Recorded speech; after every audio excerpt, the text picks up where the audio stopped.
It's over 20 years since I taught myself how to code using W3 schools and started to offer business websites to clients. And nowadays, I've built hundreds of websites, or maybe 1,000, I don't know, and still offering business websites to clients. But apparently, my career is at an end because AI is on the scene, and apparently it's Judgment Day for web designers.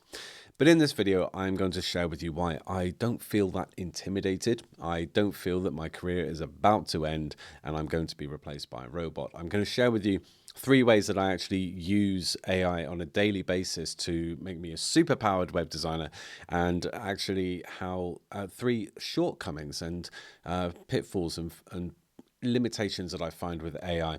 And at the end of that, I think you're going to understand just why web designers are here to stay and AI is just another tool to use. So if you keep listening to the end, you'll understand how to actually embrace AI, and that's going to give you an edge over the web designer next to you. Before we actually get into it, I have a new course which is in the editing phases, and if you want to get 50% off, sign up to the early bird mailing list. You can find a link in the description below, where you'll be able to use Breakdance to build this local services website. This is a great offering to a new client that might not have the biggest budget, but this is what I would call a foundation business website, and it gives them an initial digital presence. More than that, it makes you one of their makes them one of your clients and you become their go-to web person.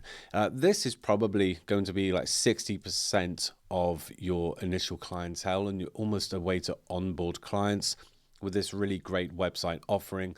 And again, it just gets them to become one of your customers with a great framework for a great website. So if you want to learn how to build this in Breakdance and you haven't used Breakdance and you want to understand how to create a whole site, we go over all of that in this course. 50% off, sign up now. Just go along to the description.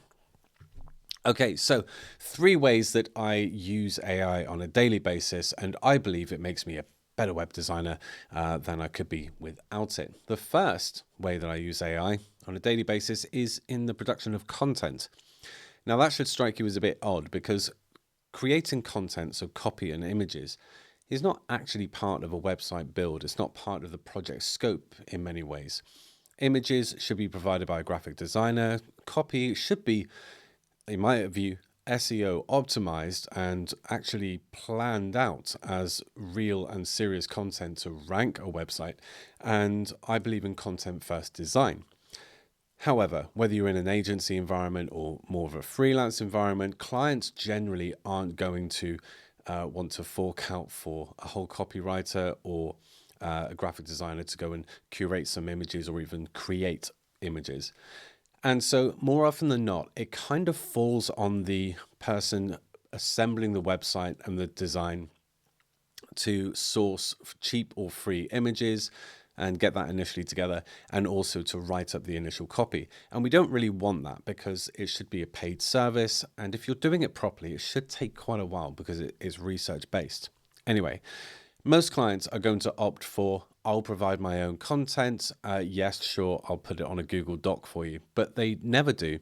And or if they do, it's rubbish and it takes a long time, and that can hold up the entire project. Waiting for content, so written or images, is usually the choke point for a web design project.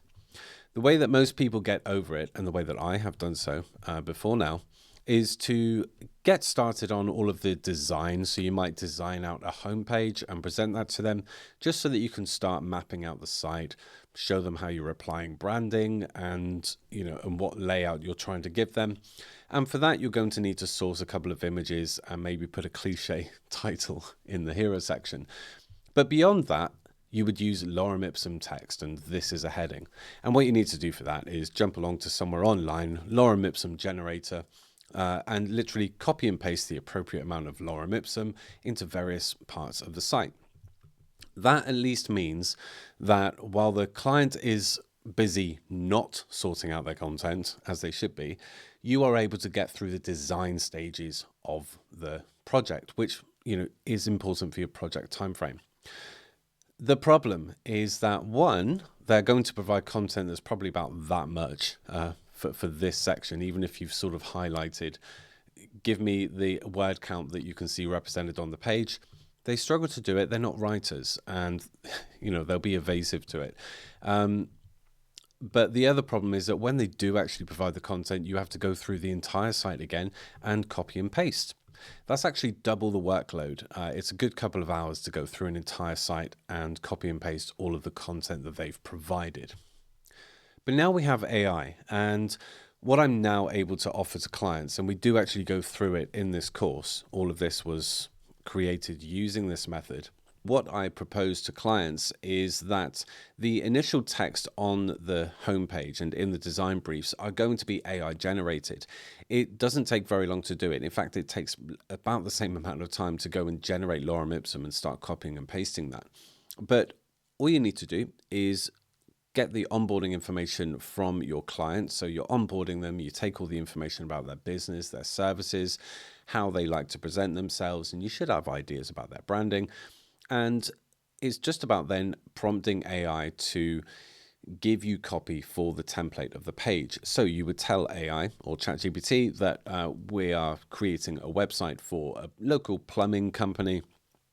They have this tone in their branding. They've been in the business for 15 years, and we're now creating the homepage. So we would need a hero section, an about section, a services grid, and perhaps some more information and reviews. What ChatGPT is then going to do is give you all of that information. So the hero section, we've got reliable plumbing services in Devon. That's fair enough. You can go with that. From leaky taps to full system installations, we've got it covered. Now, I would prompt AI, ChatGPT, to jump into providing a bit more information there, but then again, it's just going to spit it out, and you would copy and paste all of this. Now, the deal with the client is that 1 to 2 weeks before you go live with the site, they can sign into the site and tweak anything they don't like. In truth, they find it much easier to do this than to conjure up all of the copy from scratch. They have a real problem with putting their business into words, which is fine. That's why they should hire copywriters. As they don't want to do that, it's not for you to go and do it for free, in my opinion. So this is a great middle ground. And for the most part, what you get from ChatGPT is not going to be SEO focused and mind-blowing. It's going to be quite conventional and standard. But the business owner, the client, is happy with it. It's going to be better than what they've produced. And if they want to tweak it, they have an opportunity to do that. But the project stays on its timeline, that you can go live with this and it's completely handed back to them as their responsibility. The great thing with Breakdance is that you can lock off the editor, so only the content can be altered, so the client can sign in, alter the content, tweak the content, save it out, and they haven't gotten tempted with putting gradients somewhere or making a button bigger or their logo bigger. Now, you can also do this with images, and so as a bit of an example, I use ImageFX more than anything else from Google Labs. There's also Flux, there's also ChatGPT for images, but I find ImageFX gives me a lot better results. And here are just a couple of examples that I threw together very quickly. A customer and a plumber smiling next to a home boiler with no visible pipes. I defined that because we were getting this sort of mess. So obviously, you might need to guide the prompts a little bit and refine, but generally it beats going along to Pixabay or Pexels or even Shutterstock if you're paid and trawling through lots of images trying to find something. Here's a roofer smiling at the camera. Really great images to use on a website just for aesthetics. This one I actually saw on a Wix website ad. And I thought I'd see what I would get in ImageFX for this, but this featured on their advert, and I think this is absolutely great. And then I just thought, okay, a bridal site, what sort of images would you get? And these are absolutely fantastic. So play around with prompts on all of those, but the main thing is that it's really a time saver to just jump on, conjure up a few images. They at least will work for the initial design, especially when clients aren't willing to fork out for actual images or graphic design or copywriting. You can give them something that will suit going live with. So I found that really speeds up my web design process, and it's a lot fewer friction points to get a project live. The second way that I use AI on a regular basis is obviously coding. And whether you've got experience coding or not, AI is going to be able to conjure up a lot of things that are really helpful for you. Most recently, I've used it more for quick CSS styling on components that need a bit of help.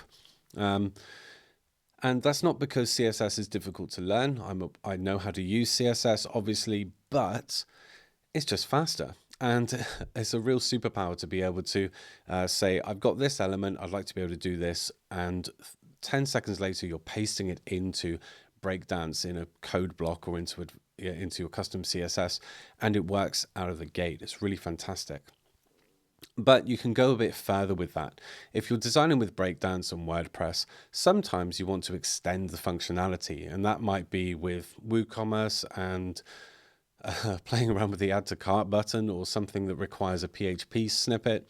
So you would simply have a chat with ChatGPT on that, say what your goal is, and it's going to probably give you a PHP snippet right out of the gate that you can paste in and use.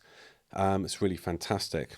There are some other applications as well. So sometimes I was recently doing a website for a mortgage advisor, and they were after a mortgage calculator. Now, calculators are also really great for modern SEO, so lots of interactive elements.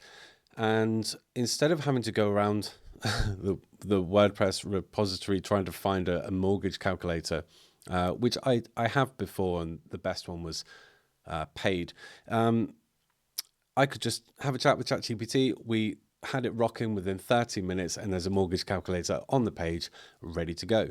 Also done the same with a solar calculator recently. So customers can add in all of the dimensions of their roof, and a quote for how many panels they would need has been given to them and leads to a call to action. These are really great interactive elements that previously would have been a huge custom code project in and of itself. And now it's something that you can price up more fairly with a client and add some real interactive elements. I'm actually going to show you one that I did on one of my own sites.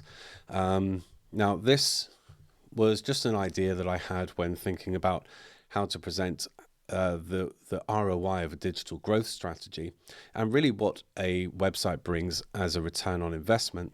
And by a standard, I'll just refresh the page. And by a standard, these are the figures that you are met with. But the customer can now add in their own business figures, which they should be aware of their retention for customers and their average product price. And we can say that if the website brings in 100 extra clients, then over the next 2 years is going to bring them in $8,000. And they can actually play with these figures and say, okay, well, let's set a few different goals. Let's encourage them to return more often. And this is the ROI on that investment. And then we've got some sliders that we can play with as we discuss marketing goals. Now, the idea of that is that people see the numbers that they want to see in the big green letters, and they can start to understand the ROI of a business or of a website as it applies to them. So these interactive features are really great for bringing someone to a call to action. But from concept to completion, this took 30 minutes to do. So yeah, I was really pleased with that. And that's, again, something that you can speak with clients about, think about interactive elements on their page. It doesn't take long to do, but of course, make sure you're charging for it. Again, that's something that you may be able to bill for that you once couldn't offer unless you networked with someone else and brought in a more technical coder. So yeah, it really is a superpower. The other way that I use ChatGPT on a daily basis, or AI really, is actually more as a creative sparring partner. Even in an agency environment, you can find that you are alone at the screen, wrestling with the initial workings of a project, trying to figure out where you're going to go on different concepts. Now, there are a ton of different aspects to a web project, all the way from the branding to the direction of the customer journey.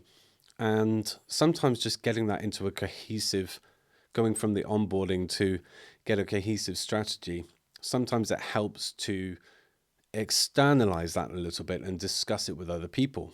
Now, discussing it with the team, it's time consuming and they might not always be available, but as part of a workflow to be able to externalize and get some feedback on some ideas, AI is really good for that. Sometimes I literally use Gemini Live or voice with ChatGPT and literally have that discussion. And it's interesting just how something can bounce back and you'll pick up on a particular idea, maybe out of a list of 8 or 10. And you're like, yeah, that's actually the way to go. But it could have taken a lot longer to get there. I personally do find the white blank page at the beginning of a project to be quite stressful and frustrating, but it's great to be able to talk it out with ChatGPT and have a bunch of ideas come back, and you can start to cherry pick those that make sense for that project. So for all those reasons, some people feel that AI is actually doing the job for the web designer. And eventually, once that's automated, then there's no need for the web designer to be involved at all. But I really don't feel that that's the case, because everything that I've mentioned so far is being led by me as somebody who has the bigger goal in mind. I really find that AI, for all of its suggestions, for everything that it brings to you as in terms of frameworks or content, it really is generic, it's conventional, it's average on the bell curve. There's nothing that stands out as creatively brilliant or terrible, to be honest. Now, with service-based local business websites, I genuinely actually believe that we should stay quite conventional, because it's about being familiar for the user and concentrating on the customer journey. But ChatGPT isn't going to innovate in any way. It's going to bring you the norms. This is how everybody does it. And whilst that actually does work for maybe 80% of the project, the thing that sets you apart and the thing that really does the pow factor or the wow factor for your client and their site is those little touches. So AI can't make strategic design decisions. It can't really break the rules and add a little bit of spice. It's going to remain conventional. For that reason, it's good for doing the heavy lifting and the initial frameworking, or with content, it's good for it to pick up the initial content run. But it's for the human with the expertise and the knowledge and the real understanding of feelings and intention to inject something that is a little bit more colorful or a little bit more insightful. So whether for content or whether for frameworking a sitemap or the different sections on a page, it's good to get the basics together. But you'll often find something that's really quite lacking, and that's where we need to inject the humanity into it. AI does not ever have an opinion. It doesn't have a feeling. And when you really consider that the customer journey is a lot about how the person is feeling and how what objections that person has, AI knows technically what to put in place, but we're humans. We build rapport, we build relationship, and that's also what people respond to on a page, whether by the content or the layout or the journey or the story. And that's very much lacking with anything AI. In that sense, just to show that I'm a bit of a nerd, I can't help but thinking that there's Jarvis, who's absolutely awesome and technical and knows everything and has access to all the information in the world. And there's Tony Stark that goes, right, let's step outside of this box and do something that really, really matters. And that's the powerful combination that would be lacking if somebody is just using an AI generator of any sort. Now, kind of related, but AI really does also have an issue with the wider scope of a project, or where that project sits in the wider strategy of a client's digital presence. Now, I personally don't like calling myself a web designer. I would rather call myself a digital strategist who does web design. The website should be at the center and the hub of a client's business strategy. But that means that it relates to all of these different aspects of a client's presence online. It's how it relates to their LinkedIn profile, to their mailing list, to their email automations, to all of their lead captures. And while ChatGPT or AI can do the heavy lifting in all of those different areas, it has a real struggle with staying on the ball and staying in a linear fashion or remaining in a linear focus with all of these different things in mind. So even within a deeper SEO project, and even though you say retain this information, I find it best to actually always export it on a PDF or a spreadsheet. And whenever I'm going back to it, I have to, give it back and say, this is where we are. Remind me where you think we are. Okay, here's the data that we were last working on. Now let's take this forward a step further. You really do have to spoon feed it. It's one hell of a cool apprentice or intern, whatever you want to call it. It's a really great donkey that does all the heavy lifting and the movement, but it really needs the guidance and it really needs the supervision. But it's more useful in fixed and linear and focused concepts.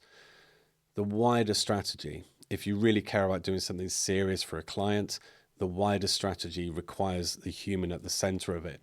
Now, it's a bit like a great team would have someone specializing in the SEO, someone specializing in the marketing, someone doing graphics, someone putting the website together in the technical side, and someone on socials. All of those people need to work in a cohesive way, usually with a manager or supervisor in the middle, keeping it all in mind. ChatGPT can be the entire team, but somebody has to be in the middle, and ChatGPT isn't capable of doing that. The last thing I'll say on the limitations of AI is that, well, it's a robot. It doesn't relate. I know some people might think that they've got an online robot girlfriend, but it doesn't relate to clients. It doesn't reach out to clients. It doesn't mull something over while they're having while it's having its dinner and go, that would really work for Joan and her sewing business. I don't know where that came from, but it doesn't reach out to clients and take the lead. It's always responsive. It has to be prompted. And the other thing is that you get out of AI what you put in. So the idea that lots of business owners now can go along to an AI website generator and conjure up a website in 2 minutes, that's no more intimidating to me than knowing that there's a whole suite of DIY options out there for business owners. More often than not, people who go and get a Squarespace or Wix or Shopify website, they end up finding the limitations at the boundary of how motivated they are to work on their site, or what they understand about conversion and user journey and SEO and ranking. Because you have to know what and why you need to put something on a website. And business owners don't really do that. They're good at their business. They're not good at web design. They're not good at digital strategy. And even if they can put up an aesthetically pleasing website, it rarely has a journey and it doesn't have a marketing plan behind it. And again, all of that because all of that more holistic strategy that needs to come together. Most of them go and find a web designer and a digital strategist once they want to get a bit further in their journey and get more of an ROI. So I don't really find it intimidating that there are AI website generators out there. It's reactive. It has to be prompted. It has to be approached. Whereas someone like, myself or other web designers or strategists go out to clients. We join clients on their journey. We sell to them something that we truly believe in, which would be a result for them to enjoy in their business. ChatGPT and AI is just a responsive tool that will do what it's told. You have to know what to tell it. You have to have that expertise behind your guidance or requests. And I don't feel that that's really a problem for web designers. The truth is, you're not going to be replaced by AI. You're going to be replaced by a web designer who knows how best to use AI. So my advice to you is go out there and embrace it. Don't be intimidated by it. It's going to speed up your processes. It's going to increase what you can offer to a client, such as coding or a bit more graphic design or initial copy. And all of these things reduce the friction of the sell, because there are simpler solutions out there. And again, if they then want to have you sort out some more optimized copy or better graphic design, they can upsell to that. But the great thing is that with AI on your side, there aren't so many limitations to what you can offer. So I'm going to leave you with that. What are your experiences with AI? What do you use it for? How has it optimized your workflow? What are the limitations? When have you found yourself angrily typing into ChatGPT and giving it a bit of a tell off? Because that's a daily experience for me. Yeah, I would love to know those. So chuck them in the comments below if you fancy. And as always, like, subscribe, check out the description link for the course, 50% off. And I'll see you in another video. Ta-da!